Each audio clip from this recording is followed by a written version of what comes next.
Cuando vamos a intervenir en pacientes que tienen anomia, podemos generar estrategias que son restrictivas.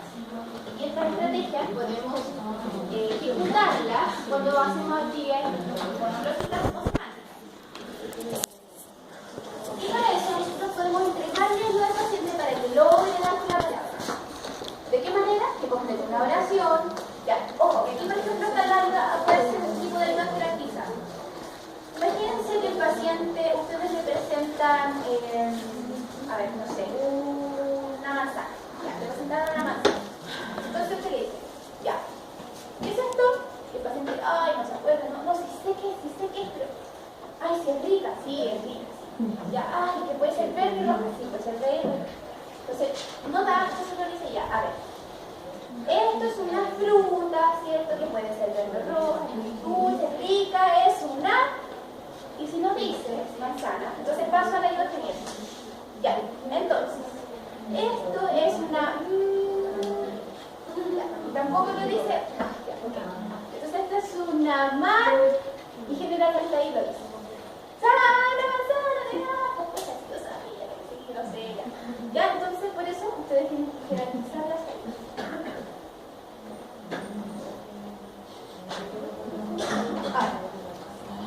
Además de eso, nosotros podemos clasificar en categorías, eso es muy clásico. Ustedes pueden también hacer un paciente que escriba palabras, que describa palabras o títulos, que responda a características semánticas, que use las palabras en la oración y que también use qué. Ya. También puede usar qué.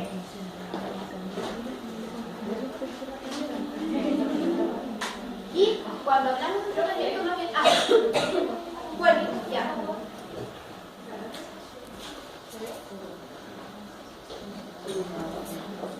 ¿Ahora sí? ¿Cuándo está hablando de la descripción de palabras Claro.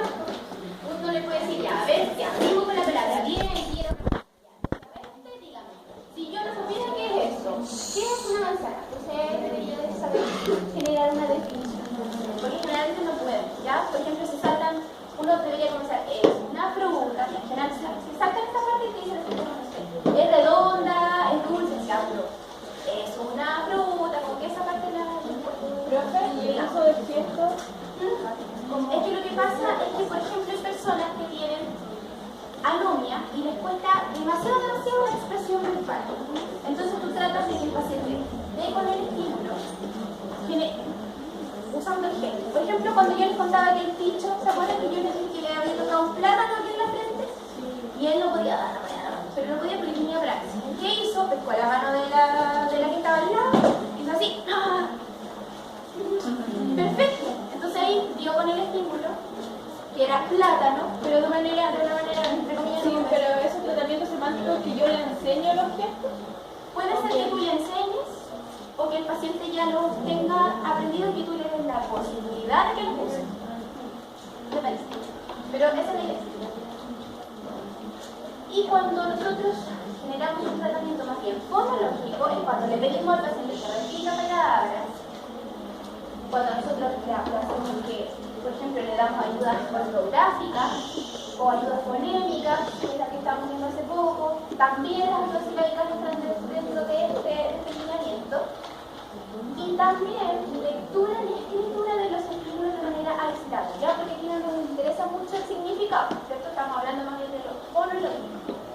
Entonces, obviamente, que el tipo de estrategia que ustedes van a usar va a depender del paciente, ¿ya? El paciente que tiene más bien dificultades semánticas y estas estrategias no necesitan mucho. ¿Cuál es?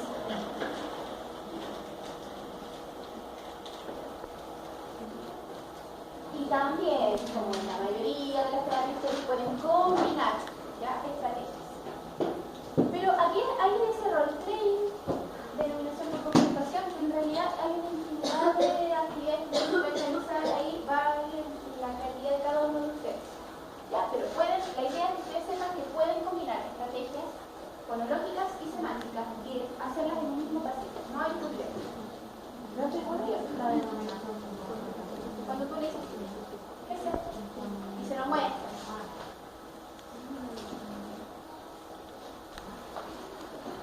Ya. Esas eran estrategias restitutivas. Ahora veamos qué podemos hacer de manera sustitutiva.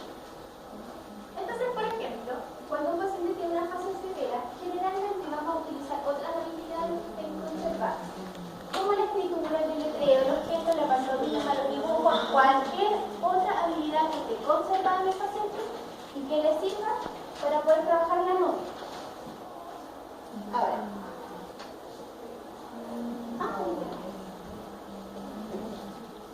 Aquí un poco como que se junta con esa habilidad que me preguntabas tú, Javi. Eso del gesto. Diana. Claro, aquí esa parte del gesto, esa parte del gesto también podría ser como consideramos estrategia sustitutiva. ¿Ya? Va a depender del paciente. Lo que pasa es que cuando el paciente tiene una fase severa, probablemente su nominación va a ser toda por gesto. En cambio, cuando estamos viendo la actividad anterior, hace cuando el paciente ya no, de verdad que no puede dar con la balanza, y entonces puede usar el gesto. Ya, vamos a ver terapias específicas.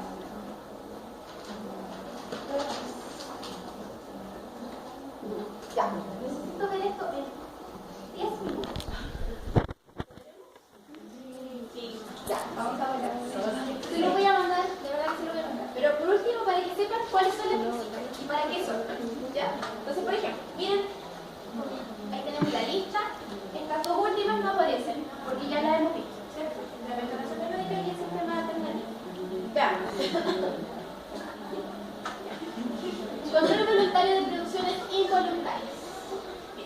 Bien, en el fondo, ¿qué hace esta cuestión? Ustedes toman la estereotipia o aquella producción que es involuntaria del paciente y la transforman de tal forma de que la hacen como, la incorporan dentro del vocabulario y le dan un sentido, un propósito. Esa es la idea. Entonces, un paciente, en general, miren la cantidad de palabras que se pueden acumular. Entre 200 y 300 palabras se pueden acumular con algunas sesiones, con estos pacientes que tienen estereotipias o otras producciones que son como involuntarias. Obviamente que esto toma como premisa que el paciente, una vez que ustedes han tomado una producción que es involuntaria y la incorporan dentro de su vocabulario, como que surgen otras. Entonces ya se van incorporando de a poco. ¿Ya? Entonces la idea es eso, transformar esa palabra en un vocabulario que tenga un propósito. ¿Ya? Ya. Eso es lo fundamental. Ahora, la terapia de acción visual utiliza gestos representativos. Esa es la idea. Entonces, el paciente, como dice ahí, tiene que tener la capacidad de producir un gesto. ¿Ya? Esa es como una de las... Lo más importante, el paciente tiene que ser capaz de generar un gesto espontáneo. Y tiene que tener, obviamente, una buena capacidad de memoria y de percepción visual. Y este tipo de terapia tiene pasos, ya que están bien definidos. No creo que esto sea muy necesario que se lo aprendan solo cuando se los mande, léanlo para que sepan de qué se trata, pero ustedes solamente tienen que saber la terapia, el propósito y a lo mejor para qué tipo de paciente les sirve. ¿Ya? No más que eso. De verdad, porque tampoco se le va a preguntar tanto de la prueba. Ya solo que sepan que existe, qué significa la sigla, obviamente, para que todo el paciente te sirve, y en qué consiste a grandes rasgos. ¿Ya? Ese es el que yo les preguntaba si estaba en la biblioteca. Es terapia de la fase, manual de la fase, no aparece. Manual de la fase y terapia de la fase. Un azulito. Veis.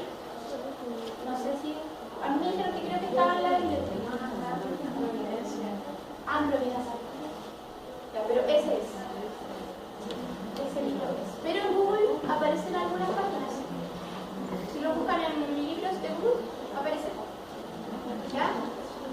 Ya, entonces el paciente aquí lo que va a hacer es comunicarse mediante eso.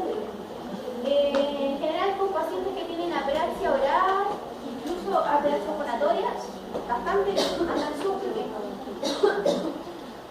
Tenemos otro que es de dibujos, que se llama programa de vuelta a la pizarra. El paciente tiene que tener la capacidad de secuenciar viñetas, porque lo que hace no es tener un dibujo así por sí solo como una manzana, por ejemplo. El paciente va a dibujar viñetas como una historia breve de lo que él quiere expresar, ¿ya? Entonces, en realidad igual tiene que... Yo ahorita lo puedo decir. Pues imagínense que no es que dibuje una sola cosa, sino que como que casi que dibuje una historia. Y en viñetas.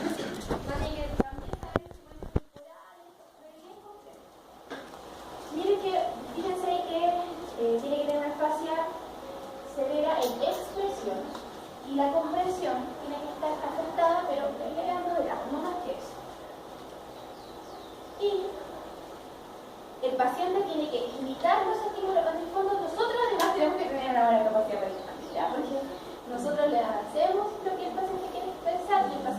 que aprender lo que nosotros dibujamos. O sea, si usted dibuja mal, el paciente va a dibujar peor. ¿Ya? Entonces, ahí también un terapeuta tiene que tener una capacidad gráfica. Y esto es lo que se describe en esta terapia, que son 12 cómics en general, que pueden ser 5 de una viñeta, 4 de 2 viñetas y 3 de 3 utilizan tarjetas blancas y lápiz. Esos son todos los materiales. ¿Ya? Yo te lo encuentro muy complejo. Nunca le he puesto en práctica, debería poner la práctica y me cuento cómo. Esta otra, la terapia de lenguaje inclusiva por restricción, es un poco como extenuante, ¿ya? Porque de partida es casi como hacer una terapia de choque, ¿ya? Bien fuerte la terapia. ¿Qué hace? Al paciente no lo deja expresarse de otra forma que no sea verbal. Entonces el paciente quiere decir otra cosa. Hable, así es, como muy de choque. ¿Ya? Entonces, fíjense acá. Primero, restringe, o sea, evita la compensación y el uso de técnicas como gestos, dibujar, cualquier otra cosa que no sea verbal.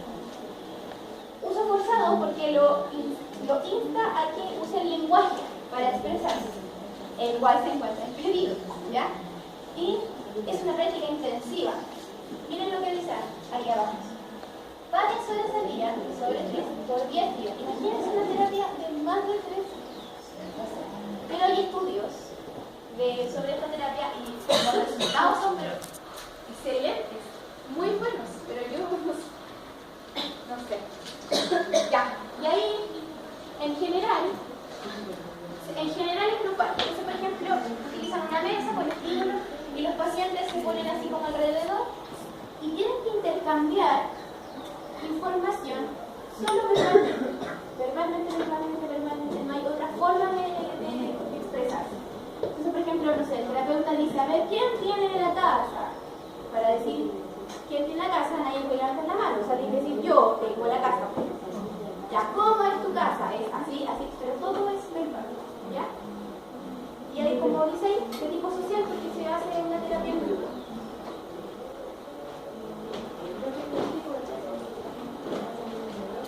Sí, por ejemplo, que tienen limitación en la expresión y que tengan una comprensión booleana moderada. Pero tienen que tener limitación en la expresión, porque la idea es psicológica. Ya. Esto se llama promoción de la efectividad comunicativa en pacientes apáticos. Esta terapia es bastante funcional, ¿ya? Ustedes la pueden usar con obras también. La idea es generar una instancia de conversación en donde el lector y el receptor son más o menos iguales, son medios de tu a tú.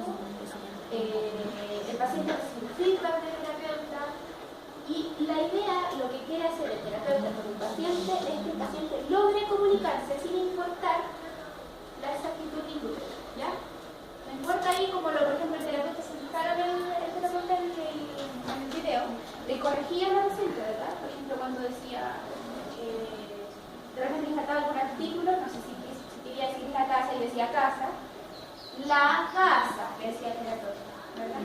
Pero en realidad si ustedes le sacan el artículo de la diccionario se va a entender. Entonces la idea de esta terapia es eso, que el paciente se va a entender, genere esta instancia de interacción y comunicación sin importar su exactitud lingüística. Ya la perfección aquí no va.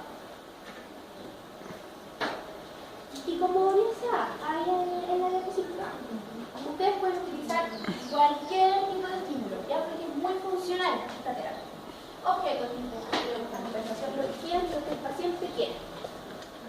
Enfatiza el contexto más que el contenido, ¿ya? E intenta de generar la forma más natural de interacción comunicativa, lo más natural posible. Si lo llevamos a una terapia de niños, por ejemplo, es cuando ustedes se sientan en la alfombra a jugar con el cabro chico y no tienen una estructura, ¿ya? De terapia. Esta es la terapia para la capacidad térmica, solo para la fase térmica. Ese es el candidato. Ahora, además de eso, el paciente tiene que saber leer en voz alta algunas palabras, no todas, ¿ya? Pero que sean significativas.